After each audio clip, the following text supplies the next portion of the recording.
Hello दोस्तों, नमस्कार। कैसे हैं आप सब लोग। मैं हूं सौरभ खरे और आप देख रहे हैं मेरा यूट्यूब चैनल डी ओरिएंटेशन।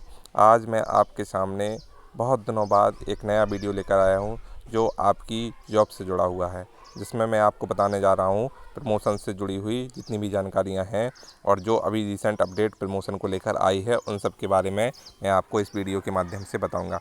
जैसा कि आप सभी जानते हैं इसमें कि अभी बेसिक शिक्षा परिषद के अंदर प्रमोशन को लेकर कार्रवाई चल रही है, जिसमें महानिदेशक के द्वारा जो आदेश हुआ है उसके द्वारा सभी बीआरसीज़ पर अपने अपने जो ब्लॉक के शिक्षक हैं उनकी एक वरिष्ठता सूची बनाई जा रही है। उसी सूची के अनुसार विभाग में प्रमोशन किए जाएंगे।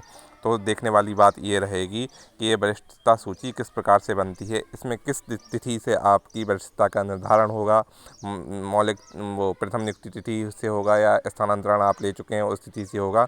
तो इस संबंध में बहुत सारे डाउट हैं जो मैं कोशिश करूंगा कि आपके आज डाउट आज के बाद ये ना रहें।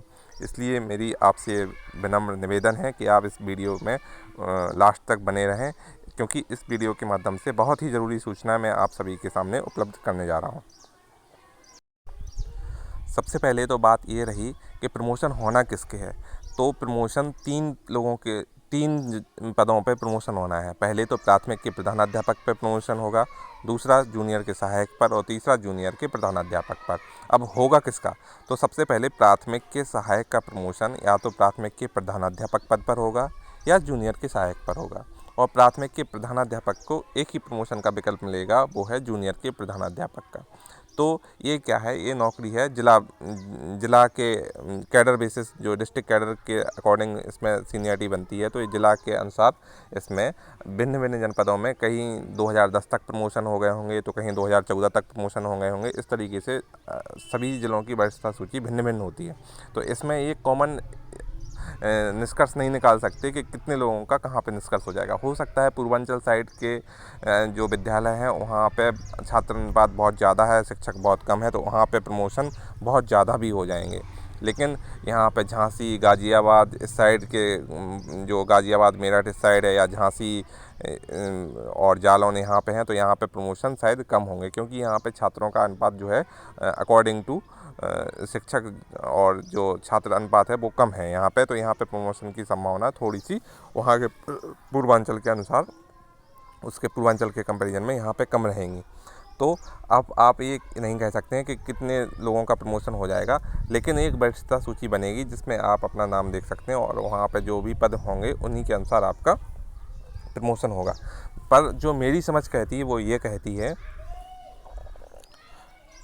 मेरी समझ इसमें ये कहती है कि प्राथमिक के प्रधानाध्यापक पदों पर प्रमोशन ना के बराबर होंगे, क्योंकि इस बार जो एनसीटी की गाइडलाइन के अनुसार जो विभाग ने नियम बना दिए हैं वो है 150 छात्रों पर एक प्रधानाध्यापक का पद होगा। तो बहुत सारे जनपद ऐसे हैं जहाँ पे 150 बहुत कम स्कूलों में हैं, तो वहाँ पे प्रधानाध्यापक की प्राथमिक के प्रधानाध्यापक के लिए शायद ना के बराबर ही वैकेंसी निकले। और कई जनपद तो ऐसे भी मिलेंगे, आप ये देखना लिस्ट में, कि जहाँ पर सरप्लस में भी प्रधानाध्यापक देखे जाएंगे। अब दूसरा विकल्प बचता है जूनियर के सहायक का, अब जूनियर के प्रधानाध्यापक का। तो जूनियर के प्रधानाध्यापकों में भी कुछ प्रमोशन हो सकते हैं और सबसे ज़्यादा प्रमोशन के चांस हैं वो हैं जूनियर के सहायक पे। इसलिए जितने भी सहायक अध्यापक प्राथमिक में कार्यरत हैं उन सब के लिए अगर सबसे ज़्यादा संभावना है तो वो जूनियर के सहायक पर ही संभावना देखी जा रही है। अब जूनियर के सहायक पर प्रमोशन किसका होगा, सबसे बड़ी बात देखने वाली ये होगी।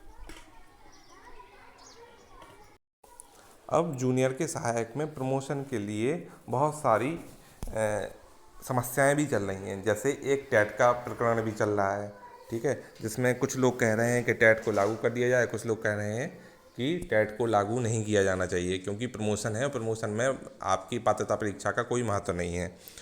अब दूसरा विवाद ये चल रहा है कि जितने भी अध्यापक हैं जो प्रथम नियुक्ति कहीं अन्य जिले में हुई थी उसके बाद ट्रांसफ़र लेके किसी दूसरे अपने गृह जनपद में पहुंच गए हैं, तो उनका विवाद ये है कि वो ये चाहते हैं कि प्रथम नियुक्ति तिथि से उनकी वरिष्ठता का निर्धारण हो।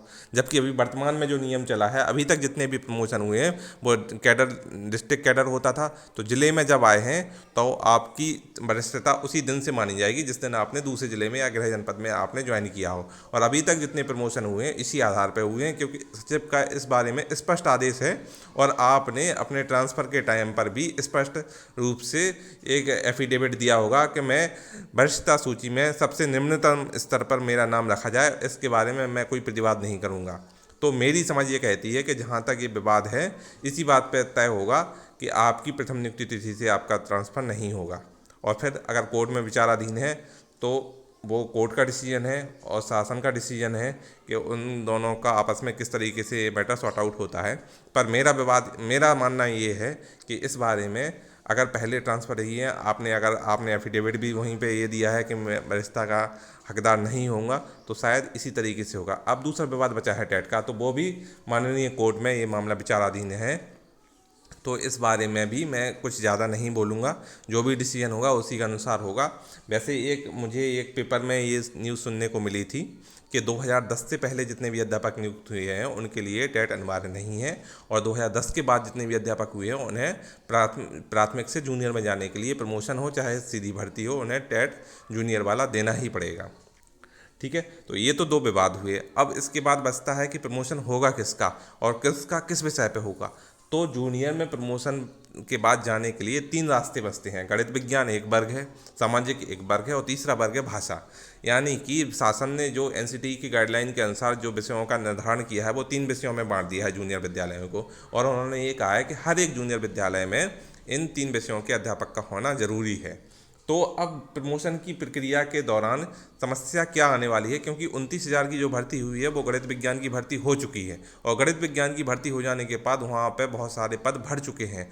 तो गणित विज्ञान वाले अध्यापकों का सहायक से प्राथमिक सहायक से जूनियर सहायक में जा पाना थोड़ा सा संभव कम दिख रहा है, और अगर दिखेगा भी तो प्रमोशन सामाजिक और भाषा वालों से जस्ट हाफ होंगे, क्योंकि वहाँ पे पद भरे जा चुके हैं। और जब पद नहीं होंगे तो प्रमोशन, सीधी सी बात है, प्रमोशन होंगे नहीं। और प्रमोशन अगर होना है तो सबसे ज़्यादा होना है सामाजिक के और भाषा वालों के, क्योंकि इनके प्रक्रिया जो सीधी भर्ती प्रक्रिया के अंतर्गत जो पद भरे गए वो इनके पद भी नहीं भरे गए, और काफ़ी समय से डायरेक्ट रिक्रूटमेंट भी यहाँ पे नहीं हुआ है। प्रमोशन भी बहुत कम हुए हैं, क्योंकि पहले प्राथमिक में हेड बन के ज़्यादा लोग सुकून पाते थे तो ज़्यादा हेड बने थे। अब ऐसा माहौल हो गया है कि कोई हेड बनना नहीं चाहता, इसलिए प्राथमिक से ज़्यादा लोग गए नहीं थे, लेकिन अब यहाँ से बहुत सारे लोग जाने का विचार अपने मन में रखे हुए हैं, इसलिए इन सब के लिए ये है।